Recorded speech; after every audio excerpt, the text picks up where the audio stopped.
Boa noite, amigos e amigas da Associação dos Funcionários Públicos do Estado de São Paulo. Estamos dando início a mais um programa AFPESP na TV, que tem em sua grade de programação entrevistas, atrações, novidades, reportagens, dicas culinárias e muito mais. Vamos agora observar um pequeno intervalo e voltamos com o nosso entrevistado da noite de hoje. Até já, então.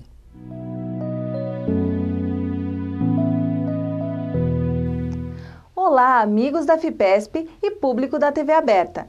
A Coordenadoria de Assistência à Saúde vai promover de 7 a 11 de novembro, em comemoração pelos 85 anos da FIPESP, uma atividade preventiva no saguão da sede social, das 9 às 16 horas e 30 minutos, oferecida gratuitamente aos associados. Uma equipe de profissionais vai aferir a pressão, dosar o colesterol e ainda realizar teste de glicemia.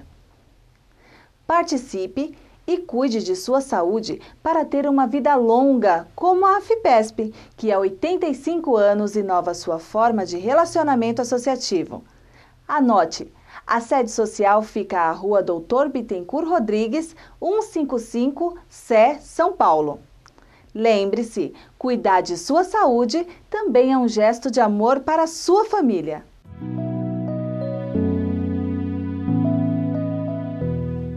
O programa de hoje é especial, porque nós vamos receber o Procurador-Geral do Estado, o professor Dr. Elival da Silva Ramos. Sua formação acadêmica é completa, mestre, doutor e livre-docente em Direito Constitucional e professor titular da Faculdade de Direito do Largo de São Francisco, na cadeira de Direito do Estado, na área do Direito Constitucional. Dr. Elival da Silva Ramos é procurador do Estado de São Paulo, admitido por concurso em 1980. Ocupou o cargo de Procurador-Geral do Estado de São Paulo de 2001 a 2006. Recentemente, em 2011, retornou ao cargo de Procurador-Geral do Estado. Também ministra aulas nos cursos de especialização, pós-graduação Lato Sensu, nas Escolas Superior do Ministério Público de São Paulo, Paulista da Magistratura, Superior da Procuradoria-Geral do Estado de São Paulo e Superior de Direito Constitucional. Participa de comissões editoriais de revistas especializadas. E é vice-presidente do Instituto Pimenta Bueno, da Associação Brasileira dos Constitucionalistas. Boa noite, doutor Elival. É um prazer em poder recebê-lo nesse nosso programa da Associação dos Funcionários Públicos do Estado de São Paulo. É uma honra para o programa em poder receber uma alta e expressiva autoridade, não só da Procuradoria do Estado, mas da nossa sempre Academia do Largo de São Francisco, como professor titular. Muito bem, eu queria dizer que é uma honra muito grande da minha parte também estar aqui nesse programa, tão bem dirigido pelo presidente da Associação dos Funcionários do Estado de São Paulo, que é a entidade principal de representação dos servidores. E eu, dentre outras qualificações aí, tenho a de servidor público, com muito orgulho. Servidor público do Estado de São Paulo há mais de 30 anos, por concurso, como foi dito aí. E, de fato, na Procuradoria do Estado, nós lidamos com todas as questões que, enfim, afetam o Estado de maneira geral e os seus servidores. É uma grande satisfação estar aqui, inclusive ser entrevistado por uma pessoa tão simpática e conhecida de todos os servidores, que é o nosso presidente, o Dr. Duarte. Bem, o senhor já no início da sua saudação, o senhor deu um enunciado do que seja a Procuradoria do Estado. Mas, em linhas gerais, doutor Elival, o que faz a Procuradoria-Geral do Estado? Isso é importante também para situar bem a nossa atuação e distingui-la de outras instituições com denominação similar, né? Se confunde muito a Procuradoria-Geral do Estado com a Procuradoria-Geral da Justiça, que é o órgão do Ministério Público de segundo grau. A Procuradoria-Geral do Estado, na verdade, é o órgão de advocacia do Estado, por excelência. Então faz a representação do Estado nas ações judiciais em que o Estado é envolvido e suas autarquias. Atualmente também as autarquias estaduais são por nós representadas.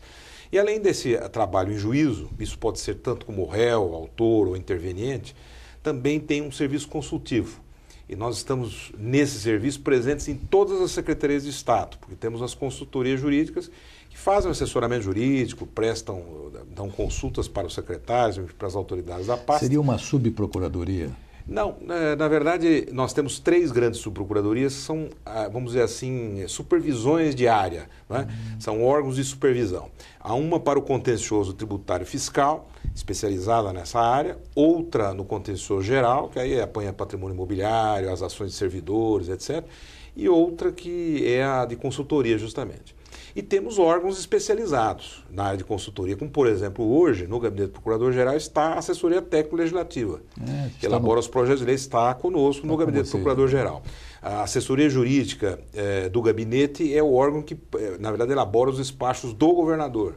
Também está no Gabinete do Procurador-Geral. Então, há uma série de órgãos. Hoje temos uma assessoria de empresas e fundações, que coordena a atuação jurídica das empresas e fundações do Estado, embora essas tenham advogados próprios, mas há uma coordenação da nossa parte. Doutor Erival, quando falamos da Procuradoria-Geral do Estado, é fato que ela assumiu a dívida do Estado, e qual é a atuação quando ela assumiu essa dívida do Estado? Em relação às ações propostas contra o Estado. Aí, nesse campo, nós fazemos o gerenciamento dos chamados precatórios, né, que são as dívidas representadas por decisões judiciais ou das obrigações de pequeno valor que não necessitam de precatório, que são pagas em 90 dias. No orçamento da Procuradoria, na verdade, o que vem são essas chamadas OPVs, que são as obrigações de pequeno valor, que dispensam precatório. São requisições de valores menores e são quitadas em 90 dias. Nesse momento, por exemplo, nós estamos rigorosamente em dia no tocante a essas OPVs. Boa notícia. Boa nesse notícia. Aspecto. Agora, em relação aos precatórios, os precatórios hoje estão no orçamento do Tribunal de Justiça. O que o Estado faz é repassar ao Tribunal, não é, uma porcentagem, um percentual da receita corrente líquida, que é hoje 1,5% da receita corrente líquida. Isso mais ou menos atinge a cifra de 2 bilhões de reais por ano. E isto tem sido repassado também sem nenhum atraso normalmente. Agora, claro que havia um atraso anterior e que está sendo gerenciado. Mas para mostrar que, porque muitas vezes se diz, o Estado não paga precatório. Então, mostrar o seguinte, eu assumi a minha outra gestão, foi dito aqui, em 2001, final de 2001. E comecei em 2002. Nós tínhamos uma dívida de precatório que correspondia a 25% da receita corrente líquida. Hoje, essa mesma dívida corresponde a algo em torno de 13%, o que significa que caiu pela metade. Se descontarmos, é claro, que tudo isso tem inflação, etc. Mas hoje o valor real dessa dívida é mais ou menos 50% do que era. E atinge uma cifra considerável, 20 bilhões de reais. É uma dívida grande. Mas seria 40 bilhões se o Estado, de fato, não pagasse. Mas o que se deve a essa queda? A queda é porque o Estado foi pagando os precatórios. Aí houve um problema em relação aos servidores especificamente, que eu já apontei na outra gestão, esse problema hoje praticamente não é objeto de discussão, mas houve uma emenda constitucional que criou o chamado pagamento em décimos. Foi a emenda constitucional número 30. Não foi a última emenda que tratou de precatório. Essa que o Supremo declarou inconstitucional, está ainda processando o julgamento. A anterior previu o pagamento em décimos. E na ocasião, se entendeu o seguinte, que só deveria parcelar em 10 vezes o não alimentar. Ou seja, todas as ações de servidores fora disso. E eu dizia na época, foi um grande erro, porque a consequência disso foi que o pagamento que andou mais rápido foi o não alimentar. Claro que o Estado tinha consequências como sequestro, por exemplo, para esse tipo de dívida. E não tinha, era só a questão de obrigação de incluir no orçamento que constava e observância da ordem cronológica para as demais dívidas. Ou seja, então, em vez de priorizar o alimentar, que seria o natural, houve uma prioridade invertida. E isto fez com que, a consequência disso é que hoje, desses 20 bilhões, a maior parte disso são créditos alimentares, o que não deveria ser, correto? Nós devíamos ter avançado muito mais nesse assunto. Bem, doutor Erival, professor doutor Erival, como é que a gente pode compreender, como é que o interessado que entra com uma ação contra o Estado, seja ele precatório alimentar, que venha a se transformar em precatório alimentar ou não alimentar, qual é o mecanismo e como os senhores atuam como procuradores do Estado? Vocês são, vamos dizer, já procuram, na ação que vocês vão defender o Estado, vocês procuram já ver o liame de justiça ou não? Bem, vamos remontar um pouquinho anterior à ação. Quer dizer, se há uma reivindicação de alguém, algum suposto direito, o servidor acha que tem direito a uma diferença ou a uma vantagem qualquer, normalmente isso é examinado pela área nossa de consultoria, porque há alguma reivindicação administrativa. Num primeiro momento, os órgãos de recursos humanos, a Secretaria da Fazenda, através do Departamento de Despesa de Pessoal, enfim, há órgãos do Estado que vão se manifestar sobre isso. Em algum momento, a Procuradoria é consultada para saber se isso é devido ou não é devido. Claro que a lei não é algo... É isso que, às vezes, as pessoas que não são afeitas ao direito, né, acham que o direito é similar à matemática, e não é. Quer dizer, a lei ela é composta por palavras, e as palavras, por definição, necessitam de interpretação. Logo, sempre há alguma discussão. Vejam agora em toda essa questão envolvendo o impeachment, as inúmeras discussões sobre como deveria ser aplicada a Constituição. E a Constituição é uma lei especial que todo mundo está todo o tempo manuseando. Imagina a legislação de servidores públicos, leis e mais leis, algumas específicas de algumas carreiras, né? Com decretos regulamentares e portarias, resoluções, enfim, tudo isso é um cipoal de normas que demanda interpretação. Então, às vezes, o que acontece é que a interpretação da Procuradoria não é aquela que os advogados, os servidores, ou os próprios servidores, têm. Então, há um litígio. Aí, claro, vai para juízo. A Procuradoria nada mais faz do que levar ao processo judicial as razões que a nossa área de consultoria já havia produzido, na verdade. Sustenta os pontos de vista que sustentava na esfera administrativa. E aí o resultado depende do tema. Agora, o que nós fazemos hoje, é importante salientar também, porque se diz, o Estado contesta de qualquer forma, querendo assim sempre procrastinar nas ações. O que não é verdade. O nosso principal programa da Procuradoria do Estado hoje chama litigar menos e melhor. O que significa, nós lutamos para diminuir o número de ações, mas quando nós ficamos com as ações, nós queremos ganhar as ações. Ou seja, nós não gostamos de perder as ações. Significa que se nós estamos perdendo as ações, deve haver uma boa razão para isso. É verdade. E essa boa razão, muitas vezes, é porque a legislação não ajuda, outras vezes porque, de fato, a nossa interpretação não foi acolhida pelo Judiciário. Então, o que nós fazemos hoje, o Código de Processo Civil atual, ele avançou muito nisso, é procurar ajustar a orientação administrativa à orientação judicial. Mas, para isso, precisa de uma jurisprudência consolidada. Às vezes a parte diz assim, puxa, mas eu conheço lá um colega servidor que ganhou essa ação. E eu não ganhei. É exatamente o que acontece. Um grupo ganha, outro não ganha. A jurisprudência não está consolidada. Depois de algum tempo, e agora até mecanismos para isso, né? Existe o chamado incidente de uniformização agora, pelo novo Código. Nós procuramos usar esses mecanismos, uniformiza a jurisprudência, a Procuradoria passa a propor que se siga a orientação dominante. Às vezes é favorável, às vezes é desfavorável. Né? Nós já fazemos muito também em processos. O processo é julgado no primeiro grau, aqui em São Paulo, por exemplo, nas varas de Fazenda Pública, e depois tem um recurso ao Tribunal de Justiça. Isso é o normal de um processo. Então, o servidor que pergunta para o advogado vai dizer, está no primeiro grau, para um juiz, agora subiu para o tribunal. É a informação que em geral vem. Mas há outros recursos especiais, recurso especial, recurso extraordinário. Nós só entramos com esses recursos hoje quando há, de fato, condições de provimento. Até porque o novo Código também pune, não é, a litigância exagerada, etc., quando não há boas razões para o recurso. Então, muitas e muitas vezes nós dispensamos o recurso. Nós, desde 2011 para cá, nessa segunda gestão, nós editamos mais de 50 orientações normativas no sentido de deixar de recorrer.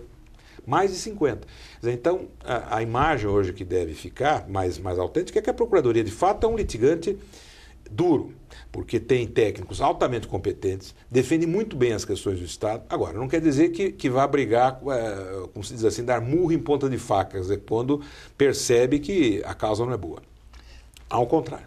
Nós vamos fazer uma interrupção no programa, porque eu tenho muita coisa para falar com o Procurador-Geral do Estado, doutor Elival, professor doutor Elival, sobre a Procuradoria, sobre precatórios, entre outras coisas. Então, na próxima semana, nós voltaremos neste mesmo horário e continuaremos essa entrevista muito prazerosa com o Procurador-Geral do Estado, professor Dr. Elival da Silva Ramos. Uma boa noite a vocês e continuem com a nossa programação. Este é um momento de muita alegria para mim e, com certeza, para todo o corpo diretivo e de funcionários da FIPESP. É o momento em que nós agradecemos e parabenizamos aqueles que trabalham para melhorar o futuro de nossa sociedade. E é com muito entusiasmo que eu exalto todos os funcionários públicos que, mesmo com estigmas e preconceitos que os acercam, honram a sua missão de servir indistintamente ao público. Esta data simboliza uma homenagem para aqueles que acordam diariamente com a missão de cuidar de nosso país, de nossa nação. E assim o fazem com muito afinco, muita garra e determinação. Servidor público, sabemos que o caminho é formado por lutas e desafios, mas acreditamos que sua capacidade de superar e vencer qualquer obstáculo. E conte conosco nessa jornada. Deixo aqui os meus mais sinceros parabéns pelo Dia do Servidor Público. Que servir seja o vosso lema e público seja o seu objetivo.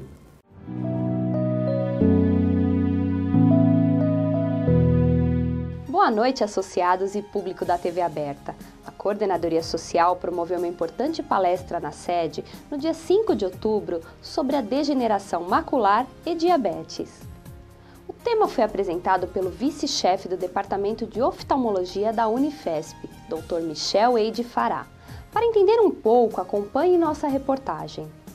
Eu quero cumprimentar todos vocês, e em especial o nosso palestrante, Dr. Michel Fará, professor de oftalmologia da Escola Paulista de Medicina, presidente da Sociedade Pan-Americana de Retina in Vitro e diretor do Centro Oftalmológico São Paulo, que em sua palestra tratará do tema degeneração macular relacionado à idade e ao diabetes. Nós vamos tratar então hoje de degeneração macular relacionada à idade, que ocorre depois dos 60 anos, e da retinopatia diabética, uma doença que ocorre na retina causado pelo diabetes. Hoje, por exemplo, eu amanheci com os olhos com ardência, né? E tudo. Aí a minha companheira falou assim, a sua vista vermelha. Acho que assim, aí que eu fui ver que estava, né? Mas coisas de vista mesmo, né? O oftalmologista apresentou uma noção completa dos órgãos da visão e também mostrou as principais causas da degeneração macular. Então, antes de nós iniciarmos essa nossa discussão, eu gostaria de esclarecer essa nobre plateia sobre alguns conceitos do que é a retina, do que é a mácula, porque é justamente nesses locais que a doença se instala. A retina é uma estrutura que reveste o globo ocular. O globo ocular tem 3 camadas. Há uma camada externa, que é chamada esclera ou esclerótica, que é essa parte branca. Depois, uma parte aqui que está meio lilás ou arroxeada, né? Que é a úvea. E depois essa outra parte branca aqui também por dentro, que é a terceira camada, que é a retina. Eu tenho uma coisa bem simples e comum, né, que é a miopia, que isso nunca me assustou tanto, desde os 15 anos eu uso óculos, mas aos meus 45 para 46 anos eu fui diagnosticada como uma potencial, né, desenvolvedora da degeneração macular. Ainda na palestra falou dos tratamentos atuais com remédios e injeções. Nós prescrevemos, por exemplo, vitaminas, antioxidantes, luteína, zinco, para prevenir ou diminuir o risco do desenvolvimento da degeneração macular relacionada à idade. Não é em todo mundo, é só naqueles pacientes que têm drusas. Nesses pacientes que têm drusas grandes, drusas pequenininhas também não precisa, mas as drusas grandes predispõem mais. Então, para esses pacientes, nós prescrevemos essas medicações para diminuir o risco, a importância das drusas, para que a gente reconheça uma fase inicial do problema no exame oftalmológico. Então, degeneração macular, já fiquei assim muito surpresa, não sentia nada, como não sinto até hoje, né? Você fica imaginando que o que você está vendo de alguns pontinhos ou embaçado é da lente do óculos que você está usando, é da poluição, é do olho cansado, né? E aí, num exame mais profundo, é um exame bem específico, né, que foi feito, foi identificado que eu tenho alguns cristais na retina, que eles chamam de drumas, e isso, se aumentar, se esse número de cristais aumentar, então aí sim eu vou acabar perdendo a minha visão. Então, ouvir tudo isso foi muito assustador, né? Porque miopia é uma coisa, agora você perder a visão é mais complexo, né? Mas quando você procura um especialista e você recebe orientação e te explicam que você pode retardar a evolução da doença, que existem algumas possibilidades para te auxiliar no controle, porque cura não tem, você começa, a partir dessas informações e orientações, ficar um pouco mais calma, né? Mas no primeiro momento assusta. Substâncias como vitaminas numa dose adequada para diminuir o risco do desenvolvimento da descompensação ou da degeneração macular.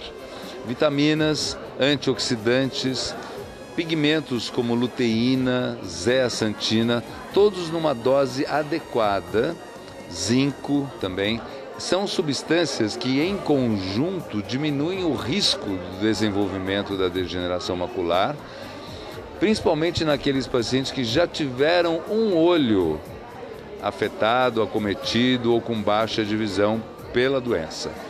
A degeneração macular, portanto, no outro olho, pode ter o seu risco de aparecimento diminuído com uma formulação que nós chamamos fórmula AREDS, que é de um estudo que foi feito para esse objetivo de diminuir o risco. E diminui, mas diminui cerca de 25% o risco de piorar. Não é uma grande diminuição, mas é o que nós temos para o momento com a melhor tecnologia possível. O professor Dr. Michel Eide Fará, em entrevista ao programa FEPESP na TV, explicou a diferença entre a degeneração macular e o olho seco. Acompanhe.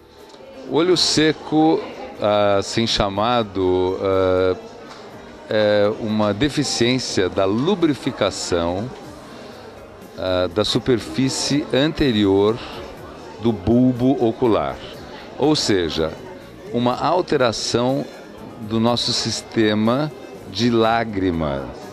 Normalmente, quando nós piscamos, temos uma distribuição da lágrima na superfície do olho. O olho seco é caracterizado ou por uma deficiência na quantidade de lágrima ou por uma alteração na qualidade da lágrima. Muitas vezes, uma pessoa que tem olho seco até lacrimeja, escorre lágrima pelo rosto. Então, até é natural a pergunta: ora, como assim é um olho seco se lacrimeja? É porque, nesse caso, é uma alteração da qualidade da lágrima. A lágrima, normalmente, é composta por água, óleo e uma outra substância chamada muco. Com o passar dos anos, na terceira idade, é comum faltar uma dessas substâncias na lágrima, principalmente o muco, que é o responsável principal pela lubrificação da superfície anterior do olho. Quando falta muco, a lágrima fica mais fluida, mais líquida e, portanto, além de não lubrificar bem o olho, escorre porque ela perde um pouco a sua viscosidade. A outra alteração, degeneração macular, relacionada à idade, está no fundo do olho, na retina, dentro do olho e não na superfície do olho. É uma alteração muito mais grave, uma causa importante de cegueira ou deficiência visual após os 60 anos de idade e hoje em dia, felizmente, uma das suas formas, a forma úmida, tem tratamento adequado no sentido de pelo menos recuperar parte da visão. Antigamente, a degeneração macular relacionada à idade causava cegueira por não ter tratamento. Hoje em dia, nós temos tratamento para degeneração macular. O programa FEPESP na TV conversou com alguns associados que prestigiaram o evento. Confira. Olha, eu achei a palestra muito Foi ótimo, porque é muito esclarecimento para gente que não entende muito.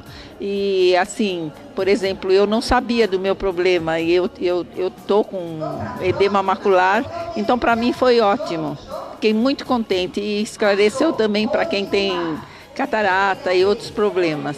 Eu achei muito boa, o Dr. Michel é uma pessoa muito paciente, conhece profundamente o assunto, então ele fez todos os esclarecimentos, respondeu as perguntas que foram efetuadas durante a palestra e ele foi muito esclarecedor, domina muito o assunto, foi muito interessante. Como vocês observaram, os problemas oftalmológicos podem ter várias origens. O importante é procurar um especialista sempre que perceber alguma situação diferente. Você ainda pode rever este programa nas redes sociais da FEPESP e da Folha do Servidor Público. Obrigada por sua audiência e continue com nossa programação.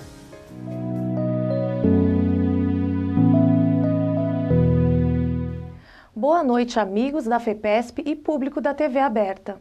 A FEPESP possui uma unidade de lazer na pacata cidade mineira de Areado, comprada em 1977. Vale registrar que o estado de Minas Gerais é conhecido por suas receitas e temperos. Vamos, nesta edição da nossa dica gastronômica, ensinar o frango à mineira. Anote os ingredientes. Para fazer esta receita, você vai precisar 1,2 kg de coxa e sobrecoxa de frango, cebola, meia xícara de óleo, dentes de alho, cheiro verde a gosto, caldo de galinha. Este delicioso frango à mineira não tem segredos no preparo, mas precisa de atenção. Quem vai mostrar como é feito será Marcelo Bueno, chefe de cozinha do restaurante da sede. Vamos ver? Em uma panela, coloque o óleo e a cebola cortada. Deixe fritar até dourar bem. Só depois coloque os pedaços de frango e o alho. Espere o frango ficar bem dourado e só depois coloque o caldo de galinha. Acrescente o cheiro verde. A receita do frango à mineira faz parte do cardápio da unidade AFEPESP Areado. Se você ainda não conhece, observe as imagens que selecionamos desta unidade, que tem boa infraestrutura e beleza natural. Se você quiser rever a receita ou alguma entrevista, acesse o canal do YouTube da Folha do Servidor Público, onde estão todos os programas produzidos pela FEPESP. Obrigada por sua audiência e até a próxima semana.